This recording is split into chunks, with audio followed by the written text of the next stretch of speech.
Welcome back to my YouTube channel. और as I promise to you कि Heaven Institute आपके लिए लाएगा सेशन 2023 की एसएससी की सीरीज, और उसी का ही आज मैं सेकंड डे है, सेकंड टॉपिक आज मैं आपको पढ़ाने वाली हूँ। आज का टॉपिक हमारा रहेगा subject verb agreement. That is a very important concept of English and your exam, क्योंकि ये एक ऐसा टॉपिक है जिस पर आपके बाकी सब टॉपिक्स पे डिपेंडेंट है। तो इस टॉपिक को हम खत्म करेंगे just in one shot, so that you can revise it again and do your best for your exam. So let's start with me. So here is our topic, a and the. First of all, it is necessary to understand why we use a and the. A and the is used to show second person or a thing.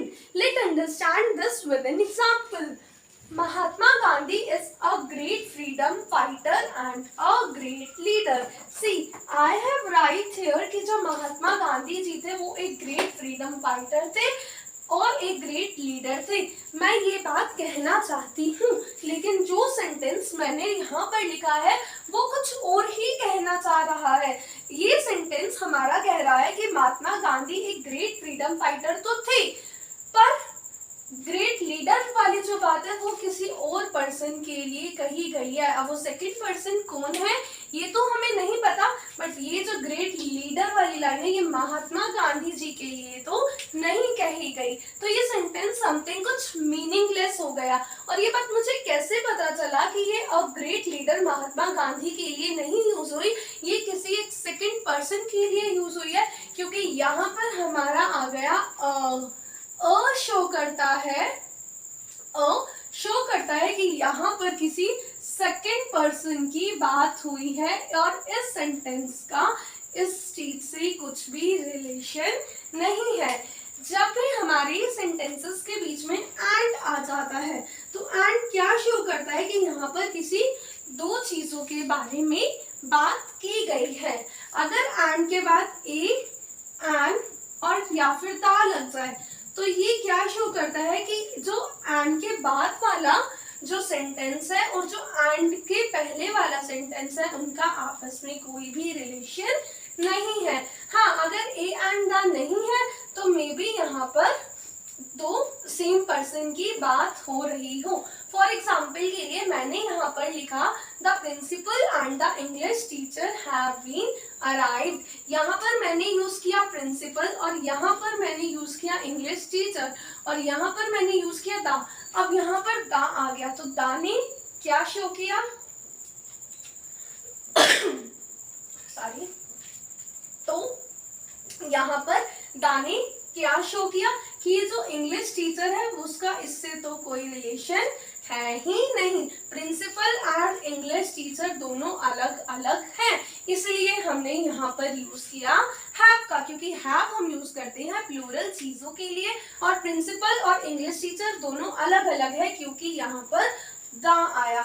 अगर मैं इस the को remove कर दूं तो ये अब क्या शो करेगा, ये शो करेगा कि प्रिंसिपल और इंग्लिश टीचर दोनों सेम पर्सन है और हमेशा सेम पर्सन के लिए we will use singular, that is our hands. I hope you got the concept कि मैं कहना क्या चाह रही हूँ। बेसिकली अगर एंड के बाद ए एंड द यूज होता है तो इसका और जो एंड से पहले वाला सेंटेंस होता है उनका आपस में कोई भी रिलेशन नहीं रह जाता। लेकिन अगर एंड के बाद ए एंड द नहीं आता तो दे हैव सम रिलेशन, दोनों बात सेम पर्सन के लिए हो रही है, इसलिए हम हमेशा यूज करेंगे सिंगुलर वर्ब का। So here is a conclusion of our concept कि मैं कहना क्या चाहती थी। बेसिकली एंड के साथ हमेशा आएगा तो प्लूरल फॉर्म ऑफ वर्ब ही, बट अगर कॉन्सेप्ट हमारा इस पर आके अटक जाता है कि बात सेम पर्सन की हो रही हो, सेम थिंग की हो रही हो या फिर आइडिया सेम हो,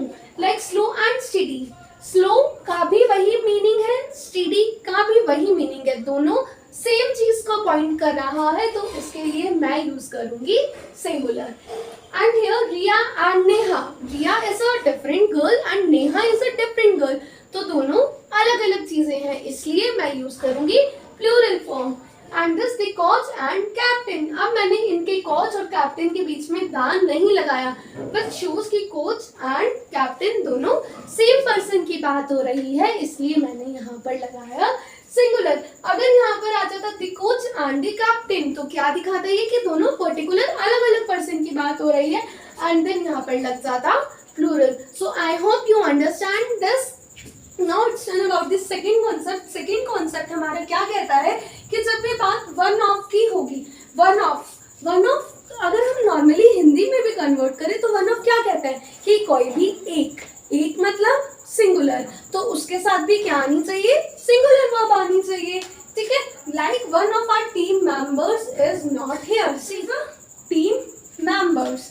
अब यहाँ पर आ गया मेंबर्स, बच्चों ने देखा ओ यहाँ तो मेंबर्स आ गया, भाई आर आना चाहिए, ये तो गलत हो गया, but no it is not wrong, it is correct, क्योंकि one of our team members Hindi में कन्वर्ट करो, इसे हिंदी से आंसर निकालने की कोशिश करो कि टीम मेंबर्स में से कोई भी एक पर्सन, टीम मेंबर्स में से कोई भी एक पर्सन है, एक है मतलब सिंगुलर है, और सिंगुलर है तो सिंगुलर वर्ब आनी चाहिए, है ना। लॉजिक पे जाओ, कॉन्सेप्ट पे जाओ, ठीक है, कॉन्सेप्ट की बात करो। नेक्स्ट, अगर कोई इंडेफिनिट प्रोनाउन है, कोई उसके साथ भी सिंगुलर वर्ब आएगा, लाइक जिसमें हमें नहीं पता कि कितनी अमाउंट की बात हो रही है, तो उसमें ऑटोमेटिकली सिंगुलर ही लग जाएगा। लाइक एवरीवन सभी, ऑल है, बात तो इकट्ठों की हो रही है ना, तो इसके लिए आएगा सिंगुलर। समवन में कोई भी वन पर्सन सिंगुलर, जिसमें में से कि हमें नहीं पता, एनीवन कोई भी आ जाओ, नो वन कोई भी नहीं, इन सब के साथ क्या लगेगा, सिंगुलर वर्ब लगेगी। नेक्स्ट चीज आ जाता है नेम। अच्छा, वन मोर थिंग, यहाँ पे बच्चे नॉर्मली क्या मिस्टेक करते हैं, नॉर्मली बच्चे लिख देते हैं one of our team member, इस एस को गायब कर देते हैं, तो this is the wrong concept, क्योंकि टीम मेंबर्स तो बहुत सारे हैं, है ना, उसमें से कोई भी एक, ठीक है, तो यहाँ पर मेंबर्स ही होगा, ये गलत नहीं है, मेंबर अगर लिखोगे वो गलत है, ठीक है। नेक्स्ट आ जाता है नेम। अगर किसी का नेम है जो प्लूरल वर्ब को दिखा रहा है, जो प्लूरल साउंड्स को दिखा रहा है, लेकिन चाहे वो प्लूरल को दिखा रहा है लेकिन स्टिल उसके साथ आएगी तो सिंगुलर ही, क्योंकि प्लूरल साउंड से कोई वो दो पर्सन थोड़ी बन जाएंगे। फॉर एग्जांपल के लिए अगर कोई विलियम्स है, किसी का नेम विलियम्स है, तो ऑब्वियसली है तो वो एक ही पर्सन ना, दो पर्सन थोड़ी है। Use your mind, use your logic, कि रहेगा तो वो एक ही पर्सन, तो उसके साथ भी क्या आनी चाहिए, सिंगुलर आनी चाहिए, है ना। इसके बाद अगर अभी न्यूज है, कभी सुना है कि टीवी पर न्यू आ रही है, कभी सुना है, नहीं सुना ना, हमेशा न्यूज बोलते हैं, है ना।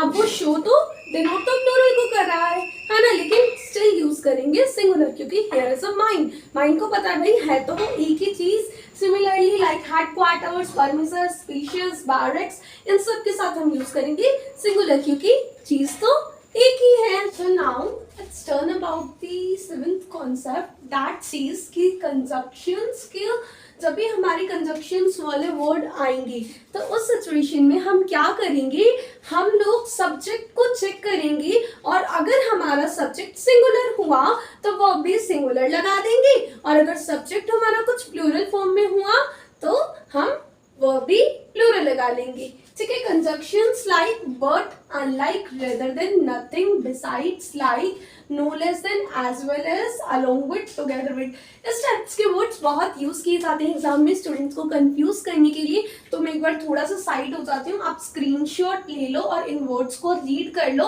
बिकॉज ये आपको हेल्प करने वाले हैं, और आप जो एग्जामिनर होगा उसकी जो वो आपके लिए कंफ्यूजन क्रिएट करेगा, वो उससे आप बच पाओगे, ठीक है।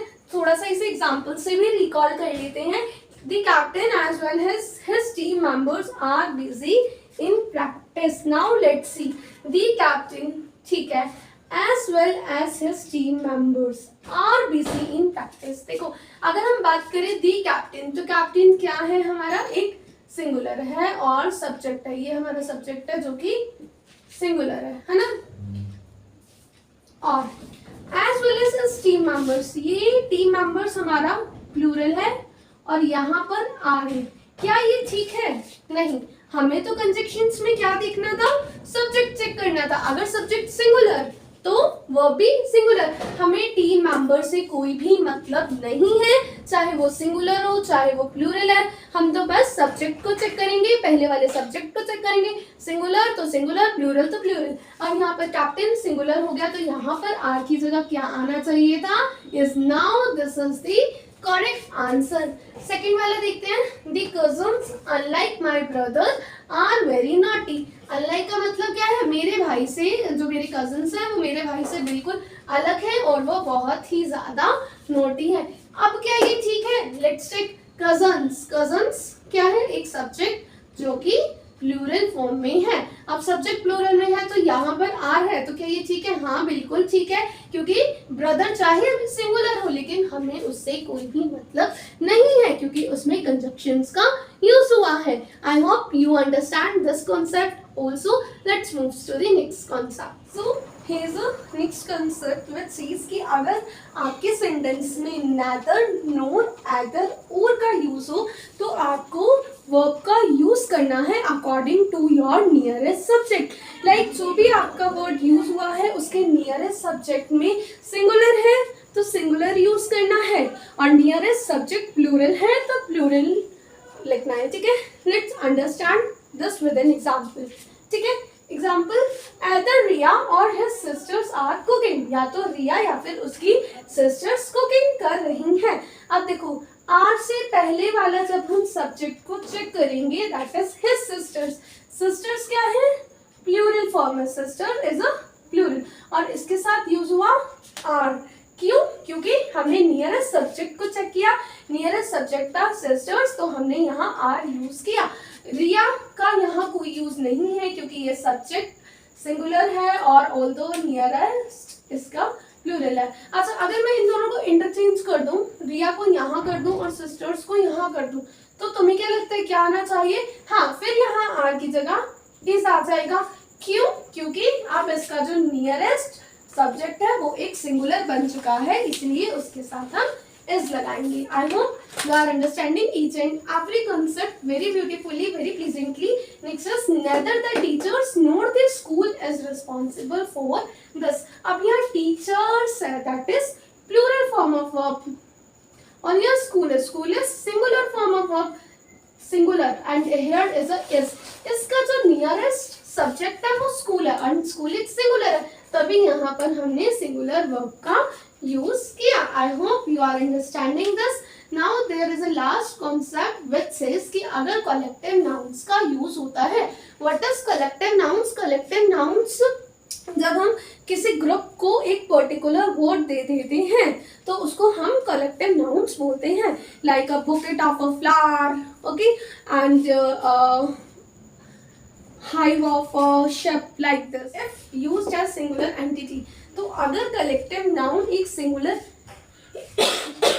सॉरी तो कलेक्टिव नाउन अगर एक सिंगुलर एंटिटी की तरह यूज हुआ है तो उसके साथ हम यूज करेंगे सिंगुलर वर्ब, और अदरवाइज उसे प्लूरल की तरह लेंगे। Let's understand this with an example. See here is a shoes. अगर शूज है तो वो प्लूरल फॉर्म में यूज होगा क्योंकि शूज, लेकिन अगर मैंने बोला अ पेयर ऑफ शूज तो मैंने इनको एक सिंगुलर एंटिटी में कर दिया, तो इसके साथ मैं यूज करूंगी सिंगुलर। शूज है तो मैं यूज करूंगी प्लूरल, और अगर अ पेयर ऑफ शूज है तो मैं यूज करूंगी सिंगुलर।